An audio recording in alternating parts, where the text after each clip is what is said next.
Assalamualaikum Bang Iksanuddin Nursi. Waalaikumsalam warahmatullahi wabarakatuh. Apa Aduh, kabar kali ini? Alhamdulillah sehat-sehat Alhamdulillah Oh, Bang. insya Allah. Katanya saya dengar kemarin Waduh, isoman ya. isoman kita seminggu. Ya nampaknya masih warawiri dia ya, kita isoman dulu lah. Gimana Bang ini banyak negeri yang sedang isoman juga ini karena terlilit hutang luar biasa ya. Hampir 30 negara dikabarkan bisa-bisa bangkrut ini. Sri Lanka mulai tenggelam, Pakistan melayang-layang, berbagai negara di Afrika juga demikian. Bagaimana nasib bangsa kita ini Bang ya dengan sekian banyak hutang itu? Mungkin Bang Iksanuddin Nursi membuka awal kisah sebelum kita bicara tentang Pak Jokowi bilang kemarin itu ada pecah telur Bang. Paham kan maksudnya Bang? Dan Hutama Karya dengan Ina itu investor-investor. Telur yang mana yang dimaksud pecah ini Bang? Wallahu alam. Mungkin Bang Iksanuddin bisa kasih wawasan awalan buat kita. Silakan Bang. Oke, yang pertama soal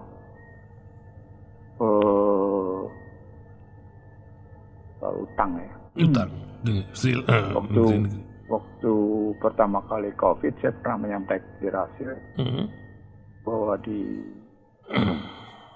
kelompok intelek Amerika melihat COVID berdampak pada utang akan makin membesar, sehingga memerlukan satu kebijakan terobosan agar negara-negara pengutang itu punya jalan keluar. Lalu mereka mengusulkan 3 cara. Cara yang pertama adalah melakukan restrukturisasi, diperpanjang gitu. Cara yang kedua, sebagian dihapuskan, sebagian diteruskan gitu. Cara yang ketiga, betul-betul tambahin utangnya gitu. Oh, tambah lagi, tambah nyilem lagi. Tambah utang lagi. Itu yang pernah saya sampaikan berarti sekitar 2 tahun lalu gitu. Karena itu muncul perdebatannya cukup lama di Amerika gitu. Nah, di balik kajian itu sesungguhnya mereka melihat utang memang menjadi sarana ampuh untuk mendominasi satu negara. Dalam bahasa yang lain, utang dipakai sebagai senjata gitu. Sebagai alat untuk mengendalikan satu pemerintahan. Tesis dasarnya adalah mata uang. Dan kalau tesis dasarnya mata uang, saya bilang dia berhubungan dengan inflasi dan suku bunga. Jadi nilai tukar, suku bunga, dan inflasi itu tiga-tiganya berhubungan satu sama lain. Nah, karena hubungannya adalah soal nilai tukar mata uang itu berarti teori dasarnya sebenarnya soal secara moneter riba itu mencakup apa yang disebut dengan uang angka. Kalau dibilang dia uang angka, di situ sebenarnya peristiwa bagaimana ketika Inggris pertama kali menekan Turki. Bagaimana Turki Utsmani ya? Betul. Ya, bukan Turki sekarang, Turki Utsmani, betul. Bagaimana Turki sudah berutang dalam mata uang yang mereka tetapkan, dan bagaimana Turki sudah diserang juga oleh ekspornya Inggris gitu. Jadi Turki diserang oleh 2, perdagangan dan keuangan. Artinya sudah ada serangan dari luar. Kita membuka pintu untuk diserang lewat uang, lewat utang, dan untuk dengan barang. Kereta itu.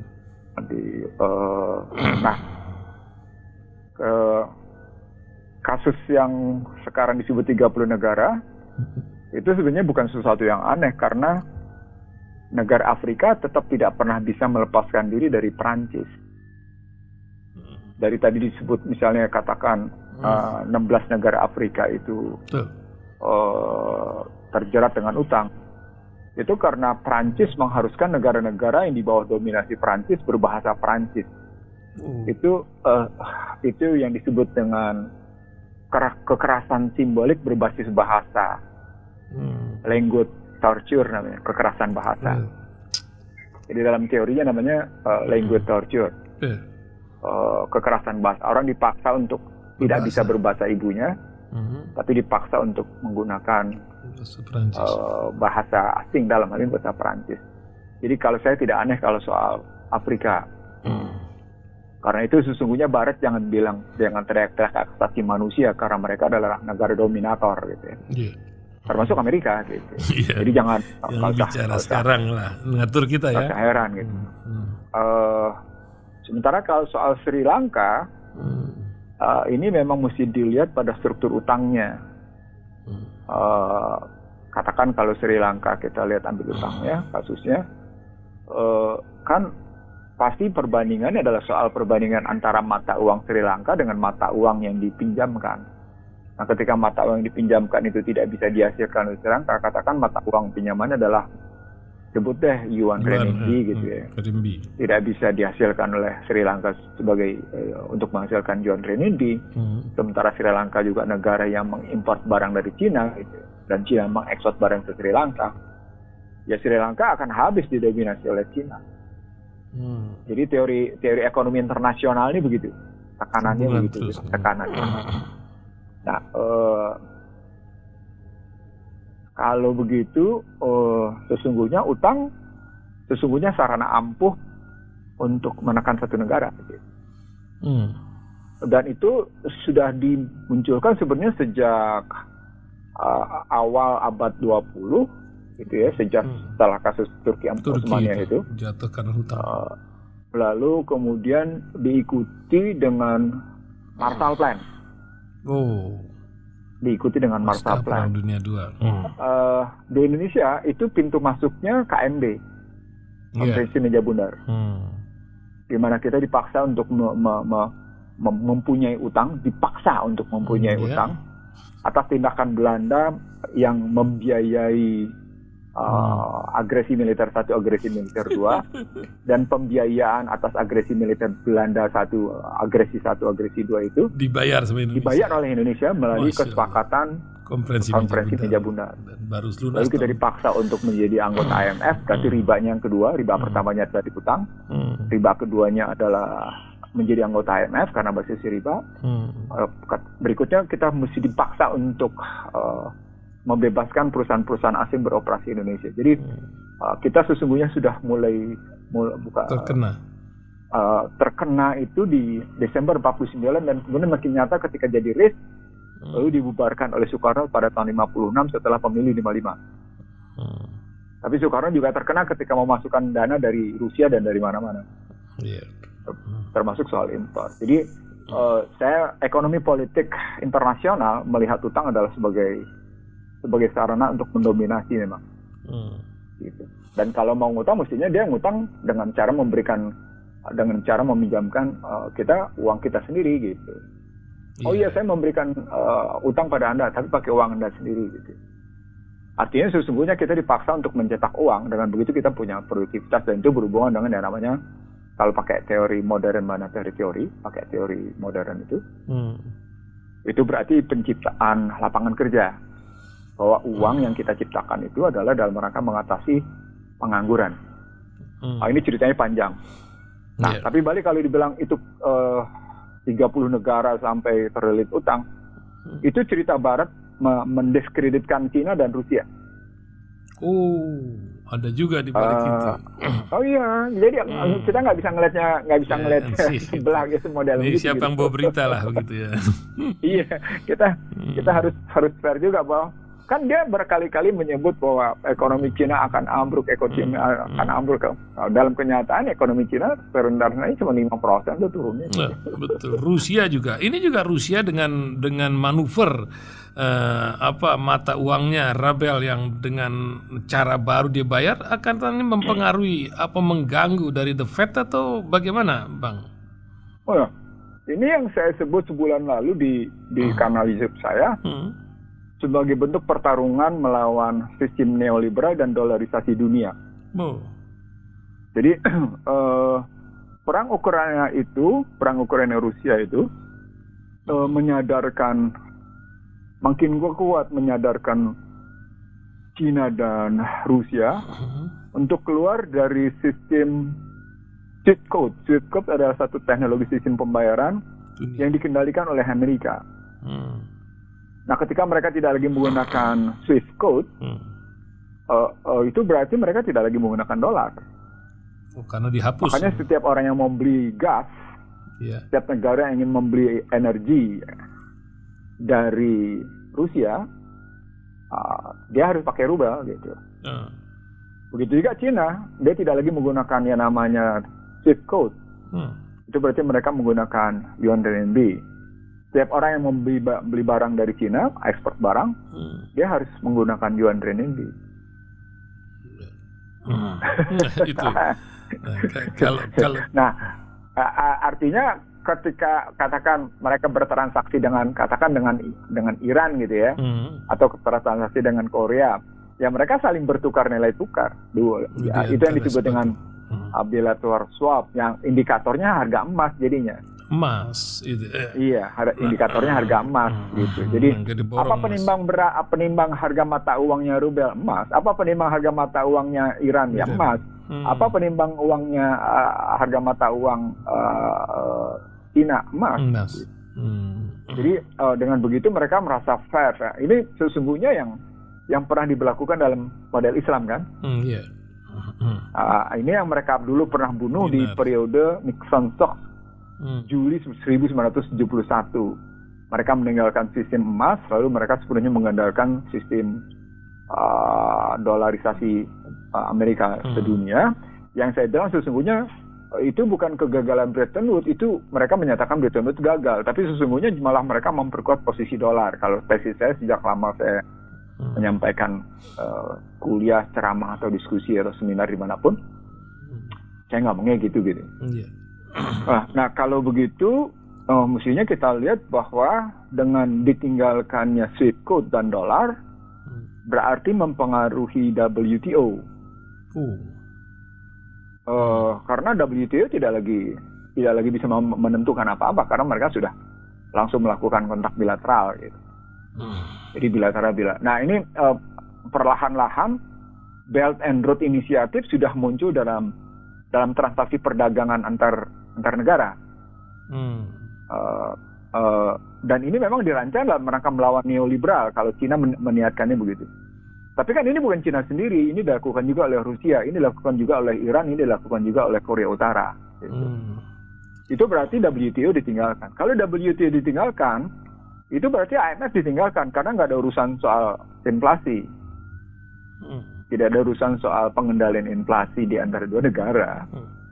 Kalau IMF ditinggalkan, itu berarti tidak ada urusan dengan soal kemiskinan dan pengangguran yang tercipta atas nama kemiskinan dan pengangguran. Itu Bank Dunia berperan. Itu juga ditinggalkan gitu. Tapi nampaknya. Dan kalau sudah tiga aliansi busuk ini bukan kata-kata Ihsanuddin Nursi, tapi kata kajian Barat sendiri gitu. Unholy Alliance namanya. Aliansi busuk gitu ya. Itu ditinggalkan oleh dua negara tadi, 4 negara tadi. Maka sesungguhnya mulai terganggu peranan Sekretaris Jenderal PBB, UN Secretary General. Antonio Guterres itu yang maki-maki Putin, itu nggak ada urusan kata. Ditinggal bukan lagi Antonio Guterresnya, tapi Sekjen ke PBB-nya, UN Secretary Generalnya, itu akan tidak lagi berpengaruh gitu. Tidak ada. Nah itu juga akan berpengaruh nanti hubungannya dengan UN Security Council gitu. Yang akan mempengaruhi Dewan Keamanan PBB. Jadi ini itu akan merubah peta. Sebulan lalu saya sebut bahwa sesungguhnya perang Ukraina-Rusia akan berkepanjangan. Berkepanjangan itu seperti juga saya sebut di Rasil beberapa waktu lalu. Itu bukan cuma sekedar konteksnya di darat, tapi juga di dirgantara sana, karena berkaitan dengan mengganggu slot satelit masing-masing. Gangguan atas satelit masing-masing itu akan mempengaruhi perekonomian yang sedang berjalan gitu. Yang pasti sekarang aja harga minyak, belum lagi masalah satelit penggunaan dan lain-lain. Dan Zelensky sudah bilang bakal lama ini perang. Tapi apakah sedemikian parah dunia ini? Apakah benar ini putaran 100 tahun? Kan sudah hampir 100 tahun ini pergolakan dunia sejak Perang Dunia Kedua lalu gitu, Bang. Betul, ini putaran 1 abad. Putaran 1 abad. Betul. Ini yang pernah saya sampaikan ke Prabowo Subianto ketika saya diundang gitu ya. Saya jelaskan ini loh, ini putaran 1 abad yang akan begini. Waktu itu saya berhadapan dengan Firmansyah almarhum ya. Saya jelaskan ini motifnya ekonomi, Perang Dunia Pertama, Perang Dunia Kedua, lalu kemudian beberapa krisis motifnya semuanya. Kan saya pernah juga sampaikan di Rasil, dengan motif ekonomi berperang dengan motif ekonomi dengan motif perang, ujungnya ekonomi. Jadi ujungnya ibarat tombak gitu ya. Ujungnya ekonomi, pangkalnya perang. Ujungnya perang, pangkalnya ekonomi. Selalu aja begitu. Karenanya saya nyebutnya sebagai khilafah materialisme. Tapi sesungguhnya ini bukan sekedar pada konstruksi saya bilang jalan tol menuju Perang Dunia Ketiga, istilah saya. Tapi ini juga menunjukkan apa yang dilakukan oleh Cina dan Rusia itu mengganggu apa yang saya sebut sebagai Great Reset yang dibikin oleh Washington itu gitu. Jadi mengganggu strategi mereka untuk menerapkan crypto-economic. Iya. Bukan cryptocurrency lagi, tapi mengganggu crypto-economic gitu. Karena begitu bicara crypto-economic mestinya cuma single system gitu. Di mana Microsoft, iPhone ya, Apple dan kemudian Meta itu bergabung jadi satu dalam rangka mengendalikan dunia gitu. Termasuk si Jeff Bezos itu, Amazon. Iya. Tapi kan ternyata justru Cina dan Rusia menunjukkan perlawanan. Itu berarti ada perlawanan dari sistem yang mereka terapkan. Itu yang sangat terganggu. Itu makanya Joe Biden 2 minggu lalu menyatakan bagaimanapun New World Order goes on, berlanjut. Itu yang tidak diperhatikan oleh banyak kalangan dalam pidato resmi Joe Biden di Gedung Putih. Weh, luar biasa. Kita cuma nggak tahu ya, kembali lagi ke negeri kita sendiri, Bang. Nih JK bilang presiden siapapun 2024 ini harus tahan banting karena bayar bunganya saja sudah 400 triliun katanya.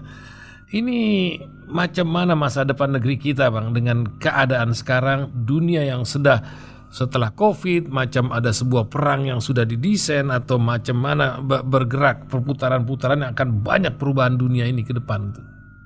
Saya nggak bisa merefer ke Yusuf Kala ya, karena omongannya bias. Gitu ya? Saya terbuka omongannya bias. Dia menyatakan kalau Jokowi jodoh sebagai presiden, bangsa ini akan masa lalu. Tapi dia juga yang kemudian mau mendampingi dengan alasan apapun. Iya, paham lah mendengar. Enggak, saya jadi agak susah mengambil rujukan yang kayak gini yang kan kalau dalam Al-Quran istiqomah. Iya, satu konsistensi adalah satu harga mahal. Setan diperkenankan begitu karena dia konsisten. Itu harga mahal yang dibeli oleh setan, harga mahal yang dibayar oleh setan. Konsistensi untuk terus-menerus mengganggu. Ya Rabb, berikan kesempatan aku untuk hidup sampai dengan aku tangguhkan kehidupan kamu. Ya Rabb, berikan aku kesempatan untuk mengganggu terus. Aku berikan kesempatan kamu untuk mengganggu. Tapi kamu tidak akan bisa mengganggu hamba-Ku yang ikhlas. Itu konsisten. Pada saat yang sama, umat Islam mestinya mereka yang beriman, amantu billah wa bil yaumil akhir, itu juga harusnya konsisten. Karena kalau begitu kita tidak konsisten dengan amantu billah wa yaumil akhir, kita akan digempur oleh konsistensinya setan. Gitu. Dan gempuran itu detik peristiwanya. Bahkan dalam tidur saja mereka berusaha menyerang. Kalau kita tidak baca-baca sebelumnya. Jadi saya ingin mengatakan sesuatu yang tidak konsisten tidak bisa jadi rujukan gitu. Karena lemah argumentasinya. Minta maaf ya, saya minta maaf. Berarti ya, karena memang pasti ada jalan keluar dari sebuah masalah. Cuman kadang-kadang kalau kita bilang khilafah, tahu-tahu di Padang ini sudah berapa belas orang ditangkap-tangkepin ini. Ini kan pakai golok lagi katanya. Jadi kalau balik lagi soal ditangkapinya sejumlah orang di Sumatera Barat dengan tudingan akan terkait Jokowi Widodo sebelum 2024, sesungguhnya tidak boleh dilakukan tindakan represif dulu. Apalagi Amerika sudah mengeluarkan senjata hak asasi manusianya terhadap Indonesia, kan? Iya, karena mereka sudah mengeluarkan kajiannya tentang pelanggaran HAM. Dari mulai pelanggaran di Papua sampai KM 50, sampai soal kriminalisasi ulama, gitu kan, sudah keluar kan kajian. Gitu. Itu artinya ya karena kan kita memang menjunjung tinggi hak asasi manusia selalu mutlak di konstitusi, bukan relatif. Itu yang saya bilang, saya kagum pada tokoh-tokoh Islam yang menyetujui masuknya ketentuan HAM di Undang-Undang 45. Saya kagum tuh pada tokoh-tokoh Islam. Betul. Itu. Saat itu luar biasa. Karena saya yang berteriak sendirian saat itu, nggak mungkin kita memasukkan prinsip-prinsip hak asasi manusia mutlak ke dalam ke dalam konstitusi. Tapi mereka bangga banget. Maaf ya. Maaf saudaraku yang Muslim yang waktu itu bangga dengan hak asasi manusia mutlak. Maaf sekali. Nah, dalam konstruksi misalnya kita lihat sekarang bagaimana ditangkapinya mereka dan situasi begitu. Kalau saya jadi penguasa, saya akan merefleksi kekuasaan saya, merefleksi diri. Artinya saya nimang-nimang kekuasaan yang saya jalanin benar nggak sih gitu. Kekuasaan yang saya jalani ini sesuai dengan konstitusi nggak sih? Paling tidak sesuai dengan Pancasila lah deh, karena otak saya dan ucapan saya Pancasila gitu. Ya paling tidak saya ngukur dulu begitu deh gitu. Salah nggak kalau saya bilang saya merefleksi diri soal saya Pancasila nggak? Saya Pancasila nggak ya gitu? Sah-sah saja gitu. Karena di situ sudah bercerita tentang ketuhanan yang Maha Esa sampai dengan keadilan sosial, bahkan kemanusiaan yang adil dan beradab gitu. Bahkan dalam posisi hikmah kebijaksanaan, bahkan dalam konstruksi persatuan Indonesia yang tidak boleh memecah belah dan mengadu domba. Buzzer lagi urusannya kalau begini. Nggak, artinya saya ingin mengatakan begini. Ini kita lagi saum. Yuk kita refleksi diri kita, termasuk refleksi kekuasaan. Kita diajak, kan bulan tarbiyah nih. Bulan sabar. Bulan dimana satu-satunya ajaran dunia yang mengajarkan demikian hebatnya tentang martabat manusia.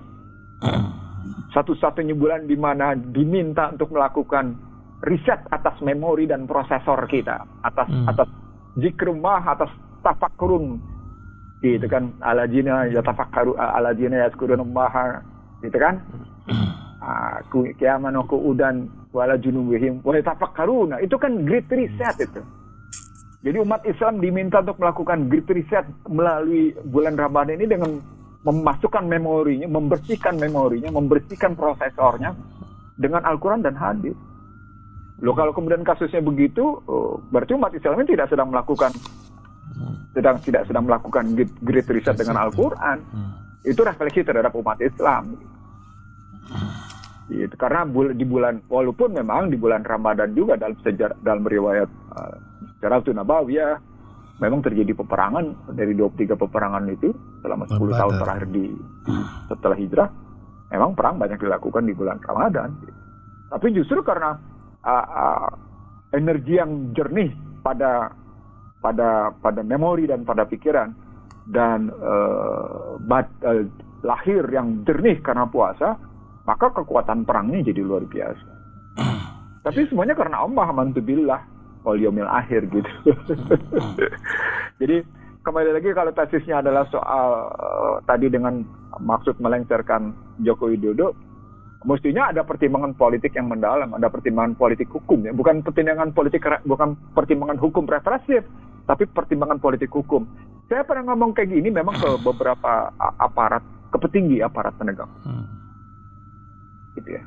Betapa pentingnya melakukan kebijakan yang satu tindakan hukum represif yang berbasis politik hukum yang bijaksana gitu. Politik hukum yang betul-betul menegakkan perasaan melindungi. Jadi kan mengayom, melindungi kan, melayani kan gitu kan? Iya. Ya, sekarang pertanyaannya format melindunginya mana ya gitu. Format mengayominya mana ya gitu. Apalagi dengan format presisi, polisi presisi gitu.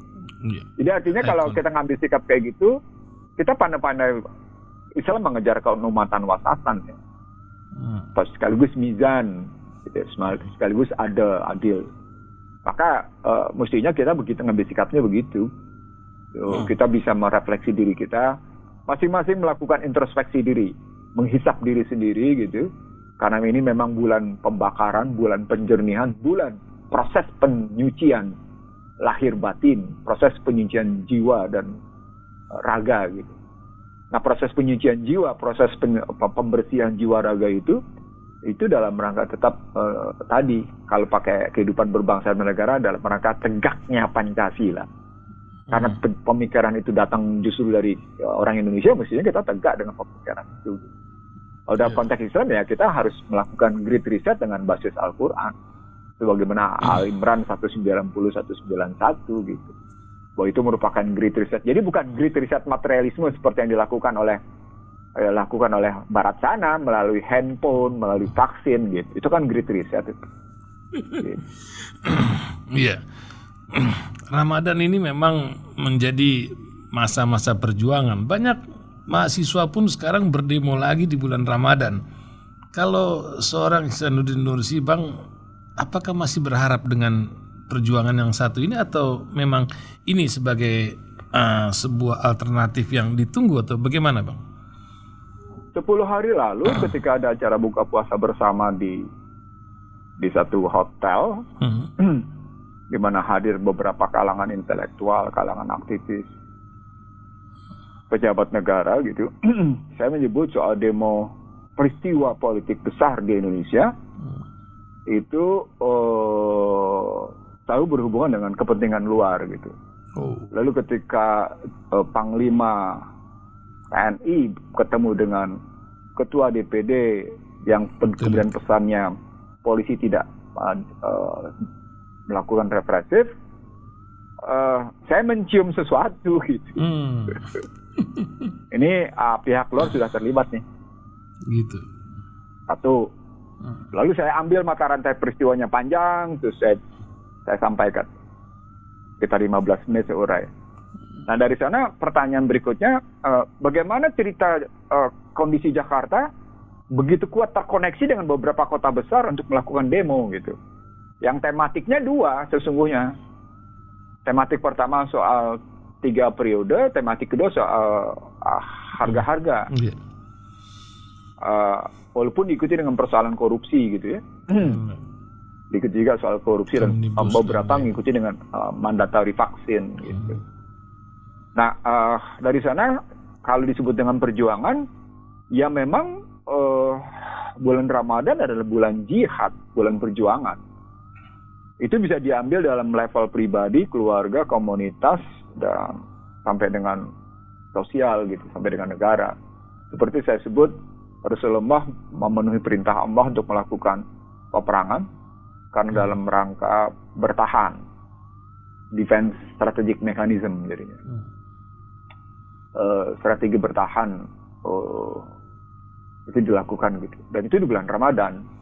Bayangkan 10 tahun melakukan 23 kali peperangan, mayoritas dilakukan dalam bulan Ramadan gitu.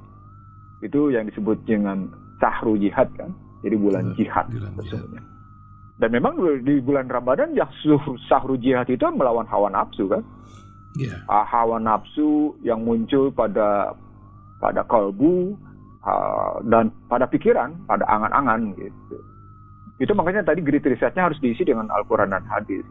Nah ketika diterjemahkan ke dalam sikap mahasiswa, maka kemurnian kejuangan mahasiswa harus dilihat sebagai kemurnian mereka untuk menegakkan sesuatu yang mereka anggap sebagai sebuah kebenaran. Pertanyaan besarnya kan sekarang ini digugat, misalnya muncul gugatan soal big data 110 juta, soal kemudian pembenaran bahwa mengamandemen itu adalah bukan hal yang tabu, sehingga muncul soal 7 pejabat dituding sebagai penjahat demokrasi gitu ya. Kan disebut tuh 7 tuh di Malang. Itu sesungguhnya menggambarkan ada problem dalam kerangka menjalankan kekuasaan. Model mengamandemen misalnya kan harus dengan pengujian lebih dahulu, pengujian dulu ke masyarakat. Lalu ketika pengujiannya beralasan pada argumentasi 110 juta dan ternyata dibuktikan tidak bisa 110 juta, Orang kemudian menimbulkan pertanyaan dan membuka peluang melakukan gugatan. Iya. Gitu. Mana 110 jutanya? Buka coba, benar nggak 110 juta? Kenapa angkanya sama dengan 110 juta penduduk vaksin, 110 juta ini mendukung 3 periode 1.100 triliun, angkanya 11 melulu gitu loh. Oh, jadi ada orang pinternya juga untuk bicara ini rupanya. Angkanya 11 melulu gitu loh. Angka 11 kan perbedaan matahari sama bulan itu. Iya, itu ada filosofinya juga. Enggak, memang bukan kata juga, memang iya gitu. Iya. Jadi kalau diambil dalam kerangka itu, ya tentu saja ini mengundang tanya orang gitu. Kalau kita sekritis itu melihatnya gitu, oh ini apa sih kalau larinya ke situ gitu. Nah, mahasiswa misalnya katakan sampai Amerika sendiri berkomentar, mahasiswa ditekan karena menyatakan the king of lip service gitu ya. Karena itu menyangkut soal hak asasi manusia, menyatakan kebebasan yang mengatur soal kebebasan menyatakan pendapat dan berkumpul gitu ya. Kalau lihat Amerika, bagaimana misalnya ketika Trump dimaki-maki oleh artis, dimaki-maki oleh sejumlah orang, itu maki-makinya sadis loh. Sadis banget gitu ya. Dan kepada kasus Ukraina Rusia, dimaki-makinya keluarga Biden tuh sadis loh. Cuman nggak nyampe aja ke Indonesia. Luar biasa, di Australia juga macam gitu. Bahkan yang saya pernah nyebut juga di Rasi, tapi sekilas beredar video-video keluarga Biden, kan menarik itu. Iya, di moralitasnya Iya. Ini, jadi apa yang dilakukan Indonesia kalau kita bicara, kita di satu sisi menganut demokrasi dengan model kayak gitu, terus kemudian tindakan kita berhadapan dengan undang-undang informasi teknologi elektronika gitu ya, transaksi perdagangan elektronik gitu, kan kacau jadi. Ini muatannya kenapa lebih berdahsyat di undang-undang daripada di konstitusi, kan gitu logika struktur muatan undang-undang. Logika struktur muatan undang-undang, konstitusi lebih tinggi muatannya daripada undang-undang. Ini undang-undang bisa mengalahkan konstitusi, kan kacau kan. Jadi kalau balik lagi ke perjuangan mahasiswa, dan memang dalam sejarah dunia dia merupakan picu untuk masuk ke sebuah perubahan gitu. Satu, yang kedua, ya ini wujud dari saya menyebutnya wujud dari apa yang disebut dengan pengabdian masyarakat gitu ya, dan pendidikan gitu. Kan trilogi pendidikannya itu tadi. Pendidikan, penelitian, dan pengabdian gitu. Yeah. Jadi ada pengabdian masyarakat dan ada penelitian dan pendidikan, gitu dilakukan dalam trilogi tadi. Yang kita harapkan adalah dari Holsi ini, orang sudah mengatakan tidak ada penumpang gelap, tidak ditunggangi. Saya menyebut agak susah kalau sampai pada konstruksi tidak ditunggangi atau tidak diapa-apain gitu. Karena dunia sudah makin terbuka gitu. Itu tadi yang saya bilang, begitu kuatnya gelombang demonstrasi kota besar se-Indonesia. Saya punya cara pikir sendiri untuk berpikir itu gitu. Ini berarti ada gerakan lain belakang. Jadi we look beyond the phenomenon gitu. Kita melihat sesuatu di balik fenomena itu. Ini fenomenanya demo, tapi bisa merata begini. Ini kayak gimana? Artinya dalam bahasa lain, beriringan dengan pernyataan hak asasi manusia dari Amerika terhadap Indonesia, dengan kalimat-kalimat yang bikin pantat kecubit gitu ya. Kecubitnya kecil, sakit tapi berasa betul, jarum. Iya, bukan berasa banget. Terus kena saraf. Itu artinya sejumlah kebijakan di Indonesia sudah ditegur oleh tuan besarnya. Begitulah timbul. Oh, begitu cara melihatnya. Luar biasa, Bang. Terakhir nih, Bang. Sebentar lagi waktu kita di pertengahan Ramadan ini. Ya, sebagai pengurus DKM juga dilihat sebagai multitask lah dari umat ini. Apa nasihat Bang Ihsanuddin Nursi di tengah umat yang sekarang sedang mempunyai fenomena pulang kampung di tengah perekonomian yang kurang lebih lah sekarang ini? Gimana melihatnya Bang Ihsanuddin Nursi menghadapi Ramadan atau puasa di tinggal 15 hari terakhir ini? Silakan Bang. Yang pertama soal 15 hari terakhir ya. Ini kesempatan kita untuk melakukan betul-betul great reset. Untuk istilah komputer, istilah laptop, istilah HP, memori dan prosesornya kita bersihin dari virus dan dari kotoran-kotoran yang gak karu-karuan. Masya Allah. Jadi kalau di laptop gitu ya, di CPU, lalu kemudian di HP kan memori kepenuhan tuh, dibuang-buangin yang nggak ada gunanya gitu. Memori kita nggak ada batasnya, tapi bisa jadi isinya nggak banyak yang tidak berguna gitu, dibersihin dari virus, distrukturin. Itu memorinya. Itu berarti alajina tadi yazakaruna maha yaman wa qu'udan wa ala junubihim. Jadi zikirnya itu memori di situ, memorinya yang dibersihin. Nah, begitu masuk yatafakkaruna, berarti prosesornya, pikirannya itu mencakup 6 komponen gitu. Kalbunya sendiri, pikirannya sendiri, tindakannya sendiri, daya analisisnya sendiri, wawasannya sendiri, kebajikan dan kebijakannya sendiri, sikap wisdomnya gitu ya. Kedalaman pengetahuannya sendiri, itu sampai kayak gitu tuh tetap permintaannya. Jadi kalau kita ambil kata ulil albab dalam konstruksi yazakaruna wa yatafakkaruna, maka sesungguhnya Ramadan ini adalah great reset atas memori kita, atas daya ingat kita dan pikiran kita. Dan itu mencakup 6 item. Kolbu kita, pikiran kita, wawasan kita, analitik kita, kedalaman pemikiran kita, dan argumen-argumen yang kita bangun di dalamnya. Itu juga terhadap 2 hal, terhadap konstruksi hubungan sesama manusia, konstruksi hubungan pada diri sendiri, dan konstruksi hubungan dengan Allah gitu. Itu yang saya maksud sebagai bentuk great reset. Sederhananya begitu kalau saya ceramain di masjid biasanya sampai 2 jaman gitu. Karena harus ngejelasin great reset yang dimaksud oleh Barat apa, great reset yang dimaksud oleh kalau Quran apa. Karena mereka menjalankan great reset, strateginya Al-Quran yang mereka jalankan. Untuk mencapai khilafah materialisme istilah saya. Jadi untuk mencapai khilafah materialisme mereka melaksanakan great reset. Nah kita untuk mencapai yang namanya khilafah keilahiyahan, khilafah keislaman, khilafah amantu billah wal yaumil akhir, itu kita harus juga melakukan great reset. Karena memang Al-Quran memerintahkan great reset di bulan Ramadan. Nah ini 15 hari terakhir ini kesempatan. Apalagi di 10 hari terakhir. Karena 10 hari terakhir itu betul-betul kita diminta untuk bertanya sampai seberapa banyak great reset kita lakukan. Sudahkah yang namanya negatif itu kita buang apa belum gitu. Gitu. Nah itulah 10 hari terakhir Lailatul Qadar, supaya betul-betul kita dapat pembersihan yang negatif itu dibuang, sehingga great resetnya baik pada kolbu maupun pikiran kita, baik pada wawasan kita, baik pada cara tindakan kita, analisis kita, wawasan kita, dan argumentasi kita, seluruhnya berpijak pada Al-Quran dan hadis. Seluruhnya. Tidak boleh sepotong.